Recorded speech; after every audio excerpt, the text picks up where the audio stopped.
నియోజకవర్గంలో తెలుగుదేశం పార్టీ జనసేన కూటమి యొక్క ఎన్నికల ప్రచారం ఉధృతంగా కొనసాగుతోంది. ఈరోజు 59వ డివిజన్లో మరి ఇక్కడ దళిత వార్డుకు వచ్చినప్పుడు అందరూ కూడా 5 సంవత్సరాలు జగన్మోహన్ రెడ్డి పరిపాలనలో మోసపోయాం, మమ్మల్ని దగాబడ్డాం, దళితులకి వెన్నెముకగా ఉంటారని జగన్మోహన్ రెడ్డి వాళ్ళు వెన్ను విరిచేశాడని చెప్పి ఎక్కడికెళ్ళి మాట్లాడుతూ ఉన్నారు. జగన్మోహన్ రెడ్డి పరిపాలనలో ఎస్సీ కార్పొరేషన్ నిర్వీర్యమైపోయింది. ఎస్సీలకు ఇచ్చే 27 పథకాలు తీసేశారు. ఆఖరికి క్రిస్మస్ కానుకను కూడా తీసేసి దళితులకు ద్రోహం చేసినటువంటి వ్యక్తి జగన్మోహన్ రెడ్డి. గతంలో ఎస్సీ కార్పొరేషన్ ద్వారా సబ్సిడీ రుణాలు ఇచ్చేవాడు. ఆ సబ్సిడీ రుణాలు ₹1,00,000 లోన్ ఇచ్చేవాళ్ళం, ₹1,00,000 ఉచితంగా ఇచ్చేవాళ్ళం. దాన్ని తీసేశారు. ఎస్సీ కార్పొరేషన్ మూసేశారు. దళితులకు సంబంధించిన పథకాలు తీసేశారు.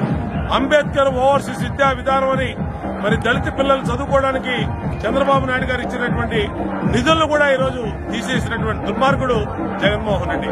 అందుకని ఎక్కడికి వెళ్ళినా జనసేన తెలుగుదేశం పార్టీ కూటమికి బ్రహ్మరథం పడుతూ ఉన్నారు. దళితులందరూ ఆగ్రహంతో ఉన్నారు. మోసపోయామని తెలుసుకున్నారు. ఇవాళ ఎక్కడికి వెళ్ళినా కరెంటు బిల్లులు, గ్యాస్ బండ్లు, ఉప్పులు, పప్పులు, పాలు, పెరుగు, నూనెలు అన్ని కూడా ఆకాశాన్ని దాటి చుక్కలు చూపిస్తున్న తరుణంలో ఎప్పుడెప్పుడు తమకి అండగా ఉండే చంద్రబాబు గారు అధికారంలోకి వస్తారా, జనసేన తెలుగుదేశం ప్రభుత్వం ఎప్పుడు వస్తారని చెప్పి ఎదురు చూస్తా ఉన్నారు. ఎప్పుడు ఎన్నికలు వచ్చినా ఈ నియోజకవర్గంలో అద్భుత విజయం సాధిస్తాం. ఇవాళ ఏదైతే ఇక్కడికి మరి వైసీపీ అభ్యర్థి వచ్చాడో వెల్లంపల్లి శ్రీనివాసరావు, కనీస పరిజ్ఞానం కూడా లేనటువంటి వ్యక్తి, అత్యంత అవినీతిపరుడు. పశ్చిమ నియోజకవర్గంలో అతను అవినీతిని తట్టుకోలేక పశ్చిమ నియోజకవర్గ ప్రజలు తిరస్కరిస్తే సెంట్రల్ నియోజకవర్గానికి వచ్చాడు.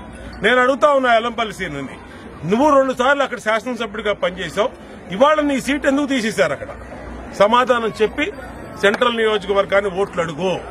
అమ్మవారి నగలు కొట్టేసినటువంటి వ్యక్తి, అమ్మవారి వెండి సింహాసనాలు కొట్టేసినటువంటి వ్యక్తి, వెండి సింహాలు కొట్టేసినటువంటి వ్యక్తి, అమ్మవారి అన్ని రకాలుగా అమ్మవారి గుడిని దోచుకున్నటువంటి వ్యక్తి వెల్లంపల్లి శ్రీనుకి ఇక్కడ సెంట్రల్ నియోజకవర్గంలో డిపాజిట్లు కూడా రావు. ఖచ్చితంగా తెలుగుదేశం అద్భుతమైన మెజార్టీతో గెలుస్తుంది.